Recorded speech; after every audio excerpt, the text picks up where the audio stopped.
G20 ഉച്ചകോടിക്ക് India പൂർണ്ണ സജ്ജമെന്ന് പ്രധാനമന്ത്രി നരേന്ദ്രമോദി. മൻ കി ബാത്തിന്റെ 104-ാം പതിപ്പിൽ സംസാരിക്കുകയായിരുന്നു അദ്ദേഹം. ഇന്ത്യയുടെ അധ്യക്ഷസ്ഥാനത്തിൽ G20 ജനകീയമാണ് എന്നും പ്രധാനമന്ത്രി പറഞ്ഞു. ചന്ദ്രയാൻ ദൗത്യത്തിലെ സ്ത്രീ പ്രാതിനിധ്യവും ചൈനയിലെ യൂണിവേഴ്സിറ്റി ഗെയിംസിൽ രാജ്യം നേടിയ വിജയവും ഹർ ഘർ തിരംഗയിലെ ജനപങ്കാളിത്തവും പ്രധാനമന്ത്രി ഇത്തവണ മൻ കി ബാത്തിൽ പരാമർശിച്ചു. G20 ഉച്ചകോടിക്കായി ഇന്ത്യ പൂർണ്ണ സജ്ജമാണെന്ന് പ്രധാനമന്ത്രി നരേന്ദ്രമോദി. മൻ കി ബാത്തിൽ സംസാരിക്കുകയായിരുന്നു അദ്ദേഹം. 40 രാജ്യങ്ങളുടെ തലവന്മാരും വിവിധ സംഘടനാ പ്രതിനിധികളും ഉച്ചകോടിക്കായി ഡൽഹിയിലെത്തും. G20 ഉച്ചകോടിയുടെ ചരിത്രത്തിലെ ഏറ്റവും വലിയ പങ്കാളിത്തമായിരിക്കും ഇത്. भारत को G20 की अध्यक्षता मिलने के बाद से अब तक इतना कुछ हुआ है जो हमें गर्व से भर देता है. दिल्ली में बड़े-बड़े कार्यक्रमों की परंपरा से हटकर हम इसे देश के अलग-अलग शहरों में ले गए. देश के 60 शहरों में इससे जुड़ी करीब 200 बैठकों का आयोजन किया गया. G20 डेलीगेट्स जहां भी गए वहां लोगों ने गर्मजोशी से उनका स्वागत किया. ये डेलीगेट्स हमारे देश की डायवर्सिटी देखकर, हमारी वाइब्रेंट डेमोक्रेसी देखकर बहुत ही प्रभावित हुए.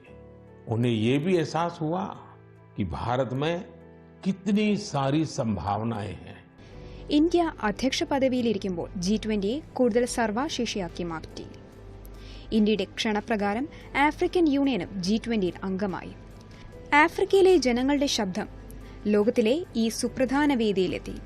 ഡൽഹിയിൽ നിന്ന് മാറി രാജ്യത്തിന്റെ 60 നഗരങ്ങളിലായി G20യുമായി ബന്ധപ്പെട്ട് 200ഓളം യോഗങ്ങൾ നടത്തി. രാജ്യത്തിന്റെ വൈവിധ്യവും നമ്മുടെ ഊർജ്ജസ്വലമായ ജനാധിപത്യവും ഇവിടങ്ങളിൽ എത്തിയ പ്രതിനിധികളിൽ വളരെയധികം മതിപ്പുളവാക്കി. ഇന്ത്യയിൽ ഇത്രയും അധികം സാധ്യതകളുണ്ടെന്നും അവർ തിരിച്ചറിഞ്ഞു. G20യുടെ ഇന്ത്യയുടെ അധ്യക്ഷസ്ഥാനം ജനകീയ പ്രസിഡൻസിയാണ്. അതിൽ പൊതുജന പങ്കാളിത്തം മുൻപന്തിയിലാണെന്ന് പ്രധാനമന്ത്രി പറഞ്ഞു. വിവിധ മേഖലകളിൽപ്പെട്ടവർ G20യുടെ 11 എൻഗേജ്മെന്റ് ഗ്രൂപ്പുകളിൽ പ്രധാന പങ്ക് വഹിച്ചു. രാജ്യത്തെ 1.5 കോടിയിലധികം പേരാണ് G20യുടെ ഭാഗമായി നടന്ന പരിപാടികളുമായി ബന്ധപ്പെട്ടിരിക്കുന്നത്. പൊതു പങ്കാളിത്തത്തിനായി നടത്തിയ പരിപാടികളിൽ 2 ലോക റെക്കോർഡുകൾ സൃഷ്ടിക്കപ്പെട്ടു. വാരാണസിയിൽ നടന്ന G20 ക്വിസിൽ 800 സ്കൂളുകളിൽ നിന്നുള്ള 1.25 ലക്ഷം വിദ്യാർത്ഥികൾ പങ്കെടുത്തത് പുതിയ ലോക റെക്കോർഡായി.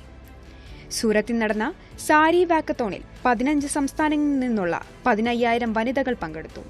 ഈ പരിപാടി സൂറത്തിലെ ടെക്സ്റ്റൈൽ വ്യവസായത്തിന് വൻ ഉത്തേജനമായി. ശ്രീനഗറിൽ നടന്ന G20 യോഗത്തിനു ശേഷം കശ്മീരിലേക്കുള്ള വിനോദസഞ്ചാരികളുടെ എണ്ണത്തിൽ വൻ വർധനവുണ്ടായി. നമുക്ക് ഒരുമിച്ച് G20 സമ്മേളനം വിജയിപ്പിക്കാം. രാജ്യത്തിന്റെ യശസ് വർദ്ധിപ്പിക്കുവാനും പ്രധാനമന്ത്രി മൻ കി ബാത്തിൽ പറഞ്ഞു. ചന്ദ്രയാൻ ദൗത്യത്തിലെ സ്ത്രീ പങ്കാളിത്തത്തെക്കുറിച്ച് പ്രധാനമന്ത്രി പ്രത്യേകം പരാമർശിച്ചു. സ്ത്രീകളുടെ നേതൃത്വത്തിൽ വികസനം ഒരു ദേശീയ സ്വഭാവമായി നാം ശക്തിപ്പെടുത്തണമെന്ന് ഇത്തവണ സ്വാതന്ത്ര്യദിനത്തിൽ ചുവപ്പുകോട്ടയിലെ പ്രസംഗത്തിൽ പറഞ്ഞതിനെ ഓർമ്മിപ്പിച്ചുകൊണ്ടായിരുന്നു അദ്ദേഹത്തിന്റെ പരാമർശം. സ്ത്രീശക്തി ചേരുന്നിടത്ത് അസാധ്യമായതും സാധ്യമാവും. ഇന്ത്യയുടെ മിഷൻ ചന്ദ്രയാൻ സ്ത്രീശക്തിയുടെ തത്സമയ ഉദാഹരണം കൂടിയാണ്. നിരവധി വനിതാ ശാസ്ത്രജ്ഞരും എഞ്ചിനീയർമാരും ഈ ദൗത്യത്തിൽ ഉടനീളം നേരിട്ട് പങ്കെടുത്തിട്ടുണ്ട്. പ്രോജക്ട് ഡയറക്ടർ, വിവിധ സംവിധാനങ്ങളുടെ പ്രോജക്ട് മാനേജർ തുടങ്ങിയ നിരവധി സുപ്രധാന ചുമതലകൾ അവർ കൈകാര്യം ചെയ്തിട്ടുണ്ട്. चंद्रयान की सफलता ने उत्सव के इस माहौल को कई गुना बढ़ा दिया है. चंद्रयान को चंद्रमा पर पहुंचे 3 दिन से ज्यादा का समय हो रहा है. ये सफलता इतनी बड़ी है कि इसकी जितनी चर्चा की जाए वो कम है. जब आज आपसे बात कर रहा हूं तो एक पुरानी मेरी कविता की कुछ पंक्तियां याद आ रही हैं. आसमान में सिर उठाकर घने बादलों को चीरकर रोशनी का संकल्प ले, अभी तो सूरज उगा है. दृढ़ निश्चय के साथ चलकर हर मुश्किल को पार कर घोर अंधेरे को मिटाने, अभी तो सूरज उगा है. आसमान में सर उठाकर घने बादलों को चीरकर अभी तो सूरज उगा है. ഇന്ത്യയുടെ പുത്രിമാർ ഇപ്പോൾ അനന്തമായി കണക്കാക്കുന്ന ബഹിരാകാശത്തെ പോലും വെല്ലുവിളിക്കുന്നു. ഒരു രാജ്യത്തിന്റെ പെൺമക്കൾ അഭിവാഞ്ചരാകുമ്പോൾ ആ രാജ്യം വികസിക്കുന്നതിൽ നിന്ന് ആർക്കാണ് തടയാൻ കഴിയുക? അദ്ദേഹം ചോദിച്ചു.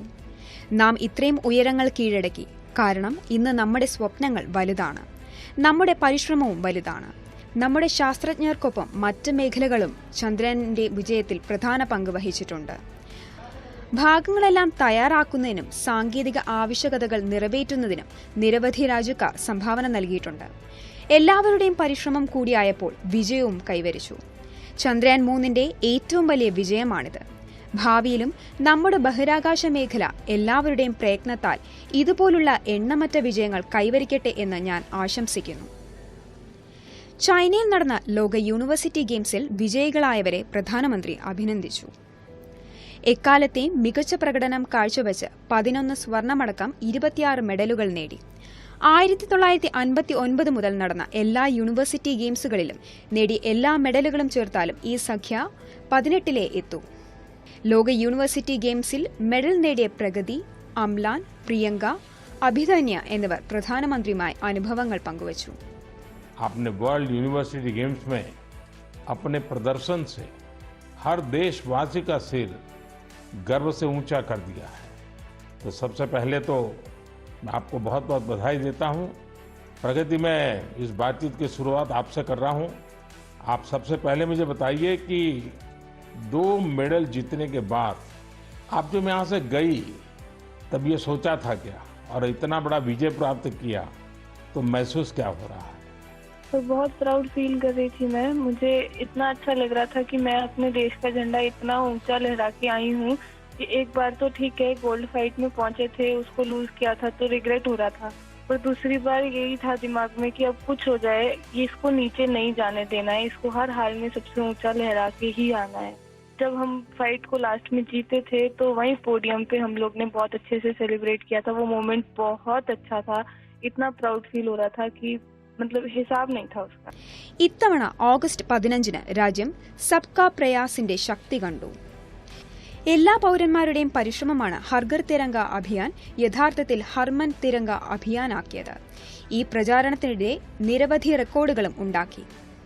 കോടികൾ മുടക്കിയാണ് ആളുകൾ ത്രിവർണ പതാകകൾ വാങ്ങിയത്.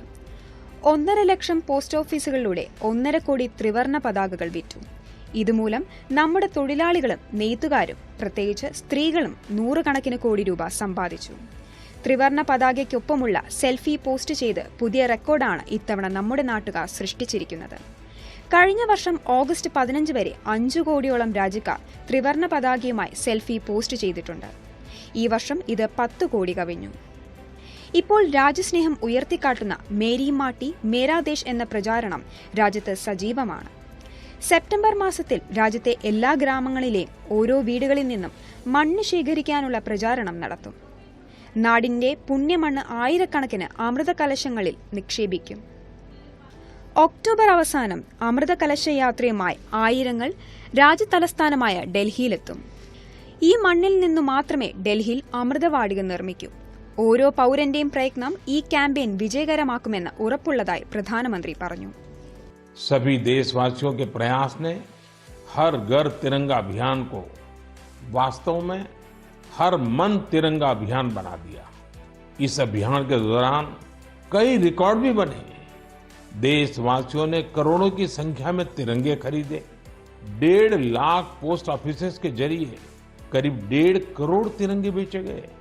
इससे हमारे कामगारों की, बुनकरों की और खासकर महिलाओं की सैकड़ों करोड़ रुपए का आय भी हुई है.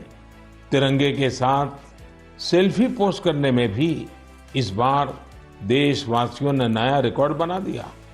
ഇത്തവണ തനിക്ക് സംസ്കൃത ഭാഷയിൽ ധാരാളം കത്തുകൾ ലഭിച്ചതായി പ്രധാനമന്ത്രി നരേന്ദ്രമോദി പറഞ്ഞു. സാവൻ മാസത്തിലെ പൗർണമി ഈ തീയതികളിൽ ലോക സംസ്കൃത ദിനം ആഘോഷിക്കുന്നു എന്നതാണ് ഇതിന് കാരണം. അദ്ദേഹം മൻ കി ബാത്തിലൂടെ എല്ലാവർക്കും ലോക സംസ്കൃത ദിനാശംസകൾ നേർന്നു. ലോകത്തിലെ ഏറ്റവും പഴക്കമുള്ള ഭാഷകളിൽ ഒന്നാണ് സംസ്കൃതം എന്ന് നമുക്കെല്ലാവർക്കും അറിയാം. അനേകം ആധുനിക ഭാഷകളുടെ മാതാവ് എന്നും ഇതിനെ വിളിക്കുന്നു. सर्वेभ्यः विश्व संस्कृत दिवसस्य हार्दिक शुभकामनाएं. आप सभी को विश्व संस्कृत दिवस की बहुत बहुत बधाई. हम सब जानते हैं कि संस्कृत दुनिया की सबसे प्राचीन भाषाओं में से एक है. इसे कई आधुनिक भाषाओं की जननी भी कहा जाता है। संस्कृत अपनी प्राचीनता के साथ साथ अपनी वैज्ञानिकता और व्याकरण के लिए भी जानी जाती है। भारत का कितना ही प्राचीन ज्ञान हजारों वर्षों तक संस्कृत भाषा में ही संरक्षित किया गया है। പൗരാണികതയ്ക്കൊപ്പം സംസ്കൃതം അതിന്റെ ശാസ്ത്രീയതയ്ക്കും വ്യാകരണത്തിനും പേരുകേട്ടതാണ്. ഇന്ത്യയെക്കുറിച്ചുള്ള പുരാതന അറിവ് ആയിരക്കണക്കിന് വർഷങ്ങളായി സംസ്കൃത ഭാഷയിൽ സംരക്ഷിക്കപ്പെട്ടിരിക്കുന്നു. യോഗ, ആയുർവേദം, തത്വചിന്ത തുടങ്ങിയ വിഷയങ്ങളിൽ ഗവേഷണം നടത്തുന്ന ആളുകൾ ഇപ്പോൾ കൂടുതൽ സംസ്കൃതം പഠിക്കുന്നു. പല സ്ഥാപനങ്ങളും ഈ ദിശയിൽ വളരെ നല്ല രീതിയിൽ പ്രവർത്തിക്കുന്നുണ്ട്. ഉദാഹരണത്തിന് സംസ്കൃതം പ്രൊമോഷൻ ഫൗണ്ടേഷൻ യോഗയ്ക്ക് സംസ്കൃതം, ആയുർവേദത്തിന് സംസ്കൃതം, ബുദ്ധമതത്തിന് സംസ്കൃതം എന്നിങ്ങനെ നിരവധി കോഴ്സുകൾ നടത്തുന്നു. ജനങ്ങളെ സംസ്കൃതം പഠിപ്പിക്കുവാൻ സംസ്കൃത ഭാരതി ഒരു പ്രചാരണം നടത്തുന്നു. ഇതിൽ 10 ദിവസത്തെ സംസ്കൃത സംഭാഷണ ശിബിരത്തിൽ പങ്കെടുക്കാം. ഇന്ന് ജനങ്ങൾക്കിടയിൽ സംസ്കൃതത്തെക്കുറിച്ചുള്ള അവബോധവും അഭിമാനവും വർദ്ധിച്ചു. ഇതിന് പിന്നിൽ കഴിഞ്ഞ വർഷങ്ങളിൽ രാജ്യത്തിന്റെ പ്രത്യേക സംഭാവനയുമുണ്ട്. ഉദാഹരണത്തിന് 2020 3 സംസ്കൃത ഡീംഡ് സർവകലാശാലകളെ കേന്ദ്ര സർവകലാശാലകളാക്കി. സംസ്കൃത സർവകലാശാലകളുടെ നിരവധി കോളേജുകളും ഇൻസ്റ്റിറ്റ്യൂട്ടുകളും വിവിധ നഗരങ്ങളിൽ പ്രവർത്തിക്കുന്നു. IIT, IIM തുടങ്ങിയ സ്ഥാപനങ്ങളിൽ സംസ്കൃത കേന്ദ്രങ്ങൾ പ്രചാരം നേടി. വേരുകളുമായി ബന്ധപ്പെടാൻ, നമ്മുടെ സംസ്കാരവുമായി ബന്ധപ്പെടാൻ നമ്മുടെ പാരമ്പര്യം വളരെ ശക്തമായ ഒരു മാധ്യമമാണ് നമ്മുടെ മാതൃഭാഷ. നാം നമ്മുടെ മാതൃഭാഷയുമായി ബന്ധപ്പെടുമ്പോൾ സ്വാഭാവികമായും നമ്മുടെ സംസ്കാരവുമായി നാം ബന്ധപ്പെടുന്നു. നാം നമ്മുടെ പാരമ്പര്യവുമായി ബന്ധപ്പെടുന്നു. നമ്മുടെ പ്രാചീന പ്രൗഢിയുമായി നാം ബന്ധപ്പെടുന്നു. അതുപോലെ ഇന്ത്യക്ക് മറ്റൊരു മാതൃഭാഷയുണ്ട്, മഹത്തായ തെലുങ്ക് ഭാഷ. ഓഗസ്റ്റ് 29 തെലുങ്ക് ദിനമായി ആഘോഷിക്കുന്ന വേളയിൽ തെലുങ്ക് ഭാഷാ ദിനാശംസകളും പ്രധാനമന്ത്രി നേർന്നു. അമൃതഭാരതത്തിന്റെ ഈ അധ്യായം ഇവിടെ പൂർണ്ണമാകുന്നു. കൂടുതൽ വിശേഷങ്ങളുമായി വരും ലക്കങ്ങളിൽ വീണ്ടും കാണാം. നന്ദി, നമസ്കാരം.